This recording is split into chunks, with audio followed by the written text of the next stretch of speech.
Thank you all for having me. I'll do my best to project. I'm a little under the weather, so if you can't hear me, wave your hand and I'll try to speak up. What I want to bring to you today is talk a little bit about driving and wellness.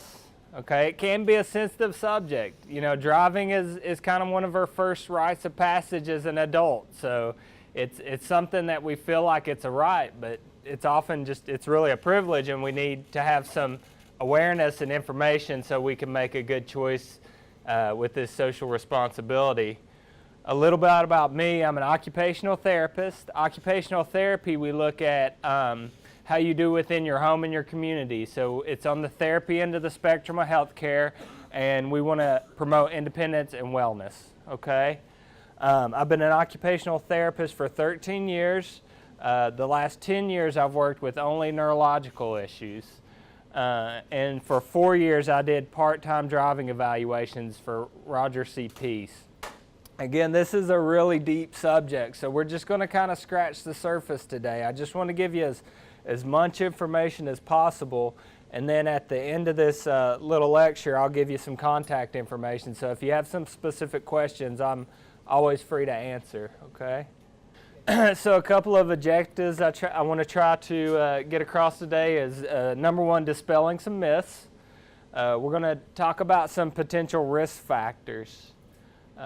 Just some overall discussions on improving a wellness. I'm going to talk about different types of assessments that you can do, some self-driven assessments or formal assessments. We'll discuss some other considerations, and then I'm going to provide you with a few resources. As I understand, this will be videotaped, so if you need to go back and check resources, you can do that at a later time.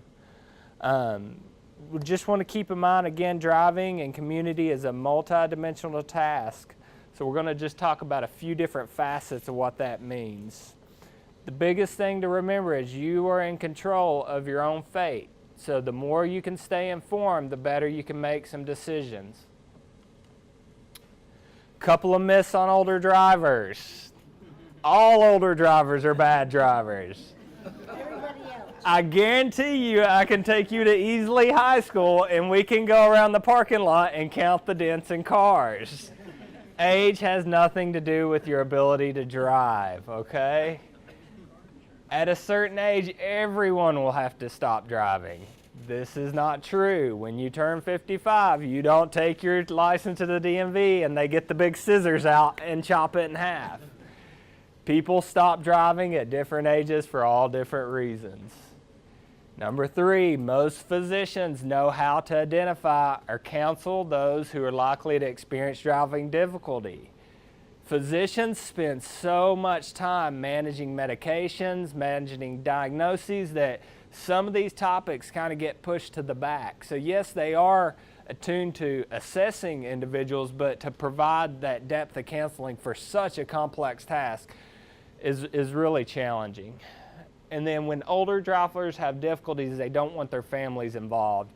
And it's not that a lot of times with my clients that they don't want their families involved, it's that there needs to be open and honest discussion amongst all parties. Usually when the topic of driving comes up, it's after a significant event, a car crash, somebody got lost, something happened, and then it becomes an immediate discussion. But if you start to have these topics and discuss driving and driving as we age, then that discussion is more two-sided than one-sided, which we can become defensive. We want to identify some risk factors. So first is there's two things of wellness we need to consider when driving. Number one is our physical wellness. Vision, strength, flexibility, reaction time, sensation. All these physical attributes maintain us as a better driver. So are we getting regular eye checks? Is our strength up to par? Am I able to turn and see over my shoulders? Can I reach my seat belt? Reaction time, how quickly am I responding to things? Sensation, am I having any neuropathies or numbness or tingling that's causing me to not feel the vehicle as well? All of these things need to be addressed to make sure you're the absolute best driver possible. Certain diagnoses can impact these things: shoulder problems, rotator cuff injuries, knee replacements, hip replacements, back issues, diabetes, neuropathy. All these things can limit our physical well-being, so it's good to discuss with our medical providers, your doctors, your therapists about how these things could impact driving. Think about a washing machine, right? If I told you, here's your dirty clothes and your washing machine's only going to get them 75% clean, I might go back and try to do something to my washing machine or try to take care of it. So if your body's only 75% effective, that can function how you drive. We also need to be aware of the cognitive risk factors with driving. So these are things such as attention, memory, processing, reasoning, mental flexibility, our emotional behaviors, how we respond in times of challenge or anxiety, and then our overall awareness. A lot of these physical factors are obvious. If I have a limp or I'm not able to lift something, that's an obvious sign, but our cognitive things like our memory and our attention are often distorted by our perception or our awareness of how we're actually functioning. So talking to speech therapists, talking to occupational therapists, psychologists, talking to your physicians about your memory, those things. Is there medications that we can take? Is there nutrition that we can be consuming? Is there activities that are better for us? These are all things, again, to take us to that maximum peak performance so that when we are driving, there's less likelihood of any kind of incident. Improving wellness. So you all are here for a reason. You're here to learn about different aspects of wellness and health to maximize your longevity. So the same thing occurs for driving. Follow through with your primary care medical professionals. Make regular visits. Discuss these topics. Get regular visits for your vision and your hearing to be assessed. Know your medications and their side effects. Also know how medications interact with each other. Nutrition. Optimal nutrition is going to keep us functioning the best way possible. So if you're not sure about nutrition, attending lectures such as these or getting a referral to a nutritionist might be a good idea. Regular exercise. So there's lots of different programs. There's athletic training programs. There's Silver Sneakers. There's Senior Solutions. There's the YMCA. So keeping your body in peak physical performance is going to help you with continued driving. Cognitive stimulation is another big one. We tend to be creatures of habit, and we kind of do the same routines over and over, which makes us very passive in those active pursuits. So when I say cognitive stimulation, are you challenging your thing with new learning, new tasks, tasks that change, new rules? Any stimulation where your brain is processing more from a frontal capacity to keep you active. And then just being mindfulness, and mindfulness, the best definition I've heard of it is it's using an objective method to take another person's perspective.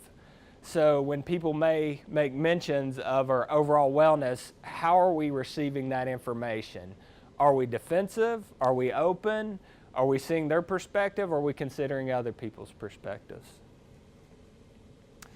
And then different types of assessment. So there's lots and lots of different self-assessments out there. I know the AARP has a self-assessment. AAA has a self-assessment. These are online assessments. I know that AARP will have a few site-based activities that you can come in and take some quizzes. There is a program known as Car Fit, where you'll actually bring your car in and they'll make sure that you're the proper distance from the wheels. They'll check your tires. They'll look at your maintenance records, those kind of things. Use of a third-party assessment. And this is one that I think is an underutilized tool, especially when there can be differences between families' opinion and our opinion on our abilities to drive.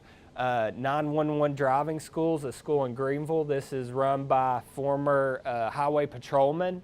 And so I recommend to, pay $30, $40 and go have one of these assessments completed. You know, drive for an hour and have a highway patrolman check you off.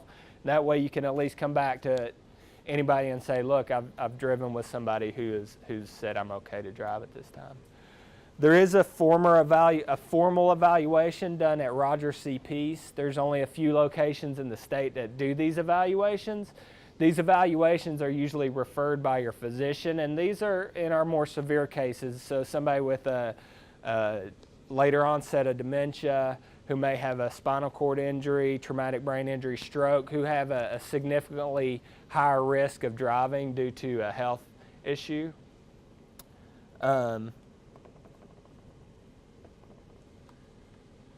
So some other considerations is your driving history, and so a lot of times I'll have individuals who maybe have never been the primary driver and their spouse is the one that drove, or they maybe just drove in their community but not long distances, and as we get older those roles may be changed for some reason. So there could be some considerations of your driving history and how comfortable are you with driving. Again, I'd mentioned the car fit, to make sure that the car that you are driving is an appropriate vehicle for you.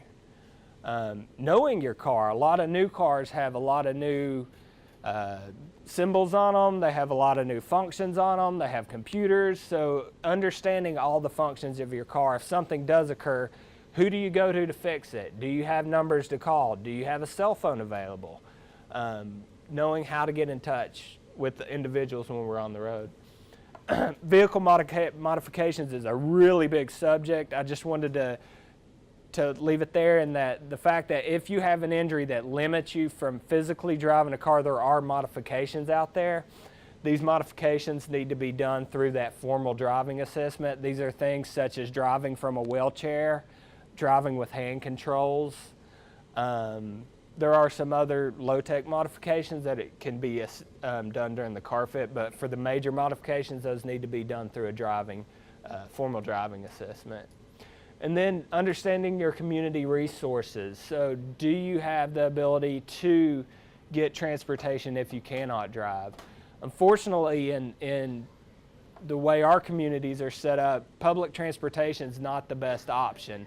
But do you have church groups that are available? Medicare has a van. Senior Solutions, I know, offers some transportation, but really looking out and within your community, what are some of the resources that are available for transportation in the chance that you are limited in your ability to drive? And then here's a list of websites. Again, the AAA has some online assessments. They go through the physical and cognitive assessments. So it's not just about your knowledge of the road, but those attributes that help us to drive. The AARP has a lot of good information. As I understand, there may be some insurance discount qualifications if you take some of their online safety examinations. The American Occupational Therapy Association is kind of the research base behind a lot of driving and community access. The U.S. Department of Transportation, safecar.gov, National Highway Traffic Safety Administration, the Association for Driver Rehab Specialists, and then the National Mobility and Equipment Dealers Association all have links to good driving and information. But the main two are the AAA and the AARP are going to provide you with the best practical knowledge, I would say, at this point.